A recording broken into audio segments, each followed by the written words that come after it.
C'est vrai que les gens se font chier maintenant quand il n'y a plus de substances illicites, appeler les flics. Je devais avoir 12-13 ans et c'est des amis qui m'en ont parlé. 11 ans. La première fois à 12 ans. Alors moi c'était en 6e à Port de la Villette. J'ai vécu dans des HLM et c'est vrai que c'était courant. Fin de 3e.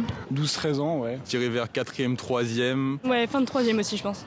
En primaire, ma maman elle m'avait dit de ne pas approcher un monsieur qui traînait souvent derrière l'école. C'était une première expérimentation, c'était chez un ami avec les grands frères d'un ami. Moi j'ai jamais été confrontée, j'ai vu des gens fumer du shit, des trucs comme ça, mais j'ai jamais consommé. Carrément, parce que je trouve que c'est hyper dédramatisé comparé à la clope, etc., qu'on dramatise presque plus que la drogue. Et c'est très facile de s'en procurer. On se rend pas compte à quel point, même en campagne, c'est très démocratisé. Et c'est beaucoup plus banalisé, ça commence de plus en plus jeune. Je crois qu'on sous-estime à quel point être alcoolique c'est rapide. Et il y a plein de gens qui savent pas qu'ils sont alcooliques. Et tu leur dis, ils disent moi je bois juste 2-3 verres de vin tous les soirs et un vélo le midi. Oui, mais il y en a plein le soir.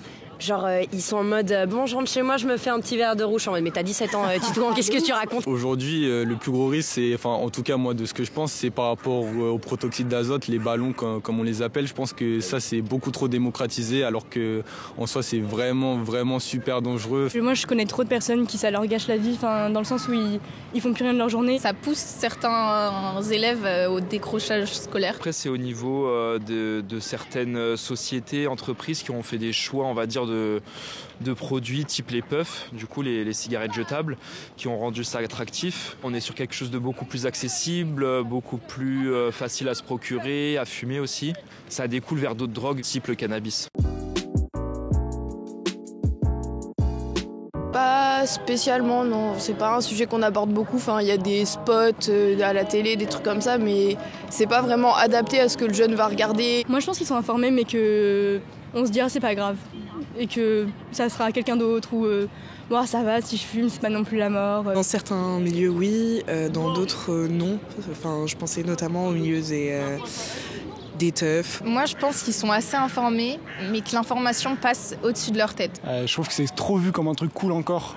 Même dans les soirées, le poppers, des trucs du genre. Pour les films, ça va être les gros cigares, dans les films de mafieux. Et on a toujours tendance à avoir des personnages avec une cigarette et se dire ah ouais, il a plus de style, il est plus charismatique. Moi j'ai déjà été dans les soirées où tout le monde fumait et je fumais pas. Et je me suis tellement ennuyé. Moi je fais de la musique, d'ailleurs Carigno sur toutes les plateformes. Et dans le milieu de la musique, surtout dans le rap, c'est même pas dédiabolisé, c'est vraiment mis en avant. Je pense qu'il y a ce truc dans les soirées, vas-y, si tu prends pas du poppers, t'es pas cool et du coup tu vas pas être dans notre truc de populaire et tout. Et du coup, ça fait qu'il y a des gens qui pas forcément vont vouloir aller dans ce sens-là, mais qui vont le faire pour se sentir intégrés avec les autres, parce que c'est devenu un truc cool. Concernant le cannabis, le problème principal, c'est que on s'enferme dans une bulle de la flemme, de l'inactivité. Ça peut provoquer des changements de personnalité. Moi j'ai vu des gens changer radicalement de vie, des gens être beaucoup moins heureux qu'avant. J'ai vu des gens vraiment, qui existaient par ça presque. Ça influe sur l'humeur, la paranoïa, l'anxiété, puis tous les dégâts physiques que ça peut faire sur le cerveau, au niveau neuronal, sur les poumons pour ceux qui fument. Après, il y a aussi, je pense, un éloignement relationnel où on va s'enfermer avec des gens qui font que ça. On peut tomber en dépression à cause de la dépendance à la drogue. Mon ex-copain a décroché scolairement en même temps qu'il a commencé à fumer. Moi j'avais une pote qui prenait de la MD et tout. Elle m'envoyait des messages en ce moment-là. Je suis là, waouh, sur le court terme, c'est violent. Tu parles avec une personne qui est plus sur le même plan astral que toi. À une époque, j'ai traîné avec un groupe de gens à la mairie de ma ville. Et en fait, je me suis éloignée de ce groupe parce que tout était toxique, que ça soit ce qu'ils fument et ce qu'ils boivent, ou que ça soit les relations qu'ils entretiennent tous entre eux.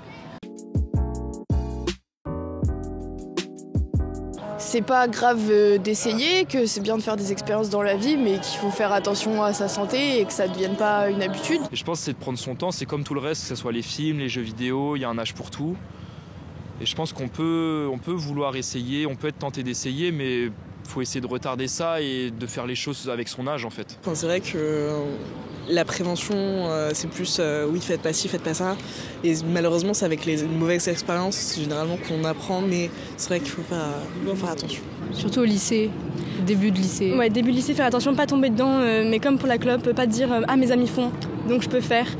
Surtout, et quand on dit non, c'est de dire non et être hyper catégorique, ne jamais se dire bah ok pourquoi pas. Et ne faites pas ça en soirée parce que vous voulez avoir des amis, parce que c'est pas comme ça qu'on se fait des amis, ou alors ça sera pas vos bons amis et c'est pas des amis. Si vous demandent de faire ça pour que vous soyez potes, c'est pas des amis. Et soyez gentils avec tout le monde à l'école.